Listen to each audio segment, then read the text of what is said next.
Welcome to Voices of Experience.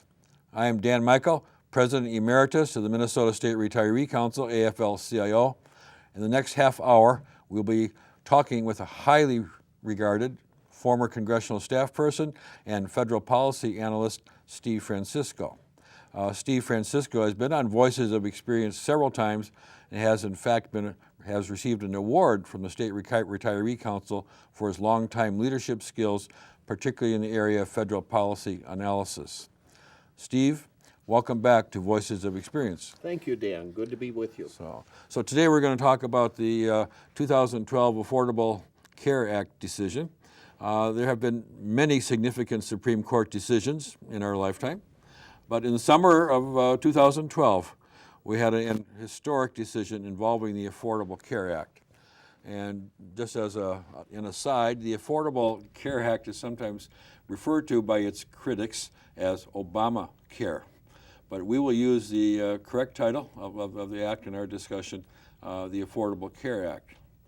So looking at that act, why was that case brought before the Supreme Court?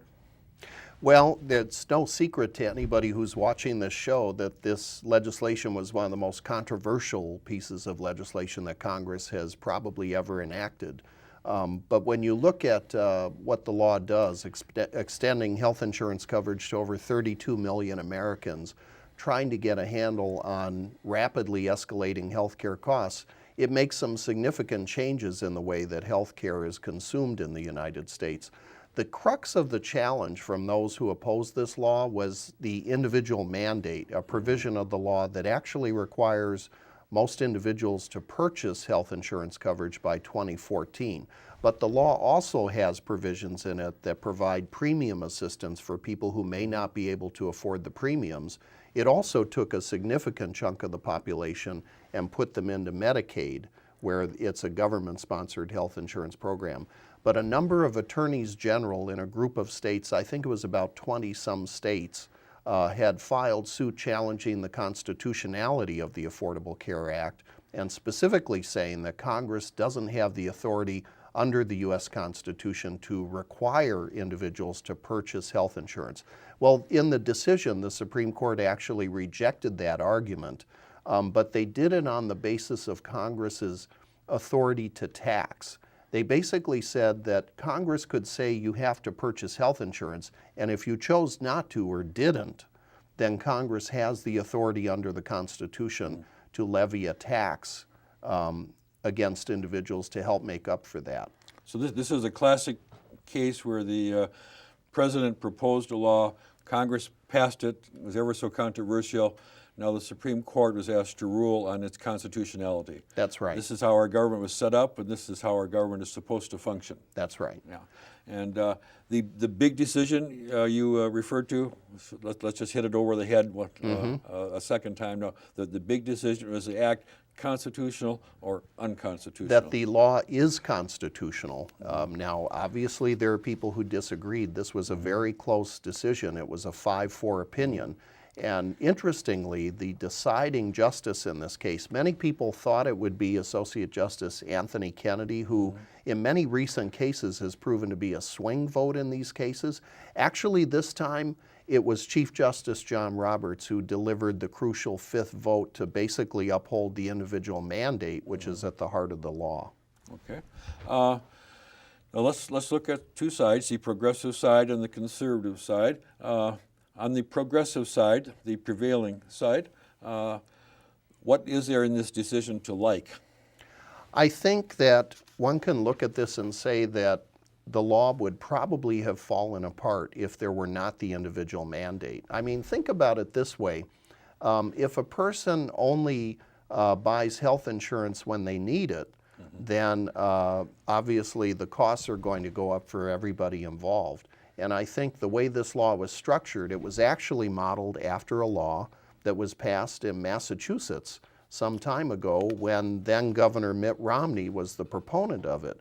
And interestingly, the Massachusetts law included an individual mandate that you had to purchase health insurance and that there would be assistance for people who might not be able to afford it. The very same provision that former Governor Romney and the Republicans are attacking now was in the very law that Mitt Romney originally supported in Massachusetts. And that's the key provision that the court upheld here. And the word mandate means required? That you are required by 2014 to purchase a plan. Now, we're not just throwing people out there and saying you have to go find a health insurance plan. There's actually a lot in this legislation that helps people to do that. I mentioned earlier there's premium assistance for low-income families that maybe aren't poor enough to qualify for Medicaid, but they make enough money, they don't make enough necessarily to be able to afford to buy insurance in the open market. And so there is some premium assistance available based on income. There is also in this law the creation of state-based health insurance exchanges, which when you hear the term insurance exchange, it's basically a fancy way of saying an insurance marketplace where consumers get to look and compare insurance plans and pick and choose which one fits their needs best. It is not a one-size-fits-all approach. It is an approach working with the states to create these exchanges where they create a marketplace of insurance products so that consumers can buy what best fits their needs. This marketplace, that sounds to me a whole lot like what we have with Part D, the prescription drug coverage, whereas we look, a person can look at all kinds of plans from a wide variety of companies and choose the one that fits his or her situation. That's right. So this is the same idea. It's very similar, I think, Dan. I think that's right. Interestingly, a number of the states, including Minnesota, have chosen to press ahead on creating these insurance exchanges, and the idea is to give consumers choice. I thought that was a good thing. I thought that's what conservatives believe in giving consumers good choices. But unfortunately, some of the same states that have filed suit against the original law are also now refusing to participate in the creation of the insurance exchanges. Well, if they don't create a state-based insurance exchange under the Affordable Care Act, the federal government will create an exchange in their state for them. So, Minnesota has been ahead of the curve compared to many states.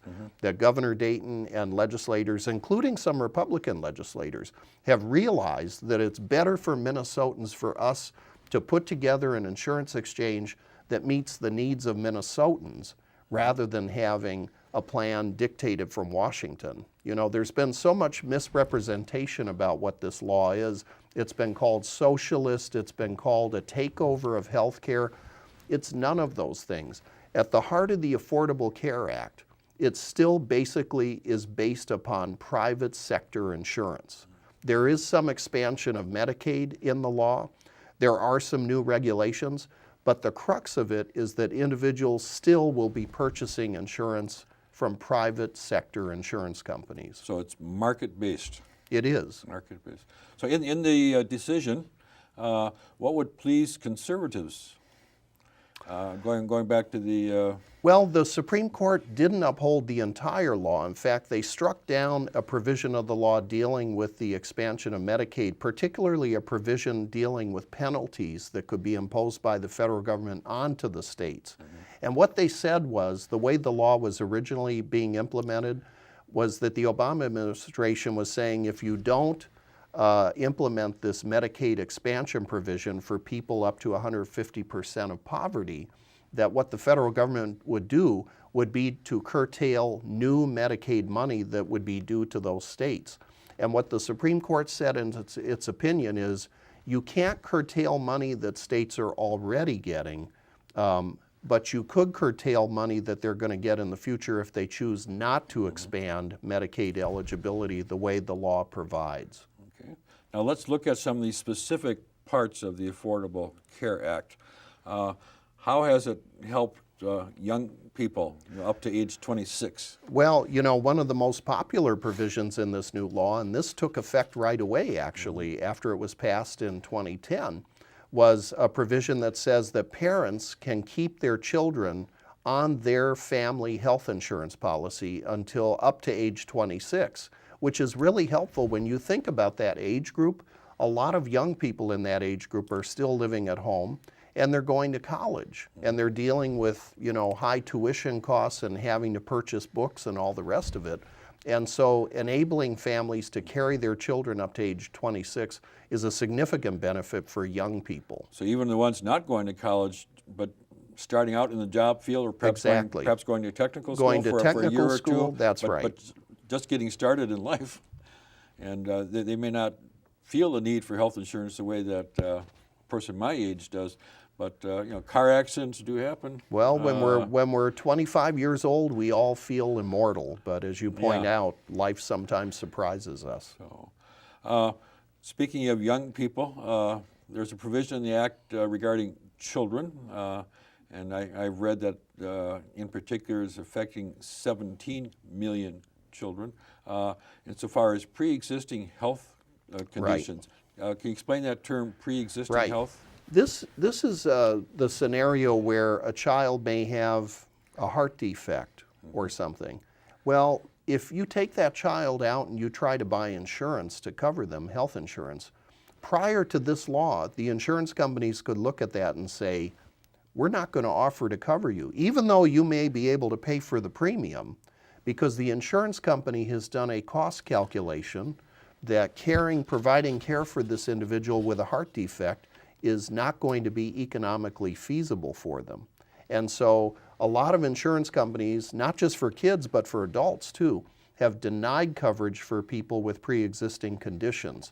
One of the key provisions in the Affordable Care Act is that you cannot do that for children. That took effect a couple of years ago.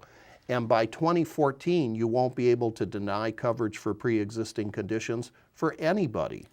And so basically, because we're requiring everybody to buy insurance, which is going to vastly expand the pool of people who have to buy insurance out there, but we're then telling the insurance industry, you can't sit back then and say, we're not going to cover somebody because of a pre-existing condition. So the insurance people can now cherry pick exactly. The healthiest people in the country only. Exactly. So that's the whole idea behind insurance, is to pool. To spread the risk. Yeah. The larger the pool you have, the more you can spread the risk and to make it more affordable.